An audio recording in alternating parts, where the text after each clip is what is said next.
Mia merebahkan badan di kasur dengan perasaan gembira. Gimana nggak gembira? Akhirnya dia bisa shopping di mall setelah sekian lama. Dipeluknya Guli yang empuk sembari ingatannya memutar kegiatan di rumah David tadi selepas bermain golf. Mia dan David menghampiri Ibu Darmawan yang sedang berada di dapur bersama seorang asistennya. Loh, Mama kok nggak jadi pergi? Enggak, acaranya diundur jadi besok. David masih agak canggung karena lama tidak tinggal serumah dengan sang mama. Jadi dia hanya duduk ditemani minuman dingin sembari melihat mamanya berkutat di dapur. Lagi bikin apa tante? Lagi pengen makan gorengan kayak yang dijual abang-abang pinggir jalan nih. Wah, banyak banget bahannya.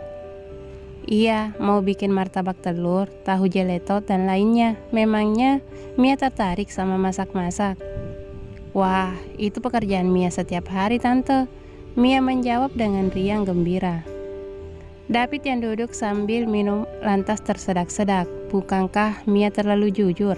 Tapi rupanya mamanya tidak menganggap itu sebagai sesuatu yang ganjil.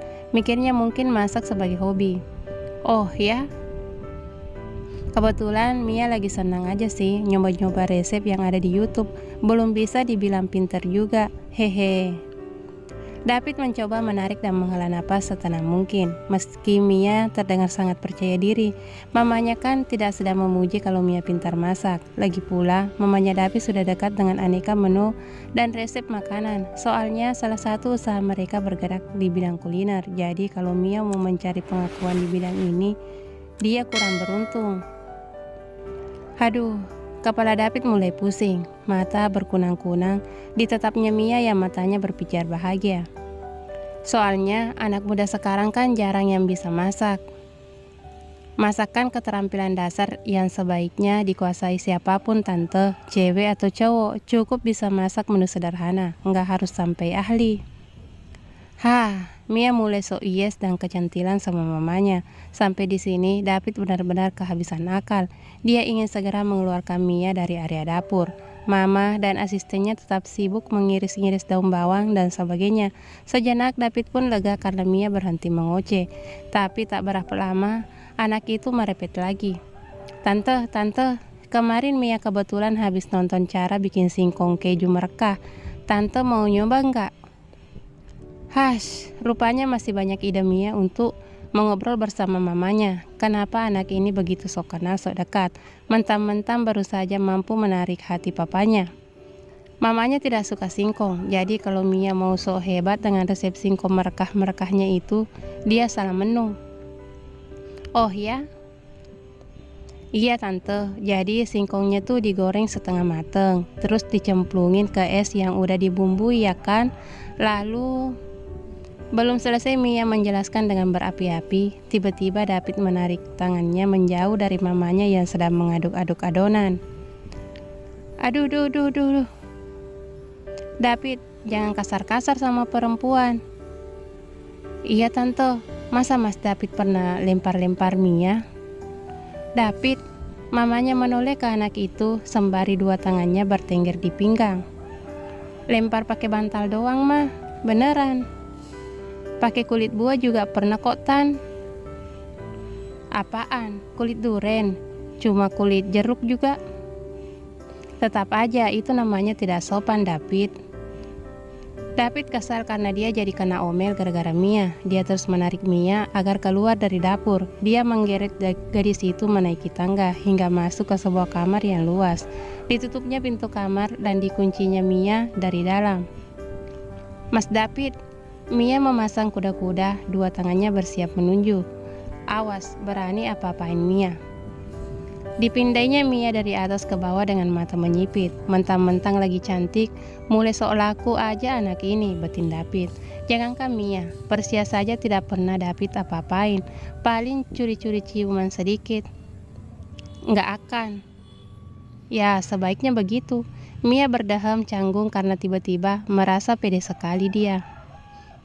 Tapi kamar ini kedap suara, jadi kalau kamu masih mau sok keren di depan mamaku, pulang-pulang kamu bisa gue bikin gak utuh lagi. Mulut Mia menganga, matanya mengerjap-ngerjap panik. Tanpa diduga, David justru melepas kaosnya, membuat Mia semakin kelojotan. Dia semakin salah tingkah. David berjalan ke arah Mia, membuat Mia membeku menyaksikan roti sobek yang terpampang di hadapannya. Astagfirullah, istighfar Mia, gumamnya lirih pada dirinya sendiri. David tiba di depannya, diam sejenak sembari menusukkan tatapan tajamnya tepat ke bola mata Mia yang bergerak-gerak gelisah. Dia lantas menerbitkan kurva kecil di bibirnya, senyuman yang bikin Mia merasa mati kutu. Aduh, sejak kapan Mia jadi gampang kelimpungan cuma gara-gara senyuman laki-laki? Kemarin Erlang, sekarang David. Terbuat dari apa sih hati Mia? Agar-agar, kok kayaknya kenyal dan rapuh banget. Tiba-tiba kaos basah itu David tutupkan ke wajah Mia yang sedang bengong. Sontak Mia terbatuk-batuk, menghirup aroma kaos yang baru saja dipakai bermain golf, membuat kesadaran Mia kembali. Ya Allah, mau pingsan. Mia langsung melempar kaos David jauh-jauh. David membuang tubuhnya sendiri ke ranjang hingga memantul beberapa kali. Gue mau tidur sebentar ya, ntar gue tambahin 500.000. Terus, Mia ngapain di sini? David yang terlentang dengan dua kaki membuka lebar dan mata tertutup pun mengulum senyum. Dia tepuk-tepuk samping ranjangnya. Sini. Enggak. Pijitin gue. Enggak mau.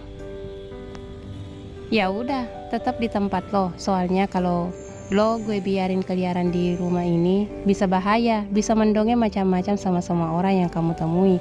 Lo berdiri di situ sambil ngitungin domba ya, sampai gue merem. Ya Allah mas, nggak tahukah kamu ada mahakarya manusia yang bernama musik? Ya udah, kalau gitu lo nyanyi.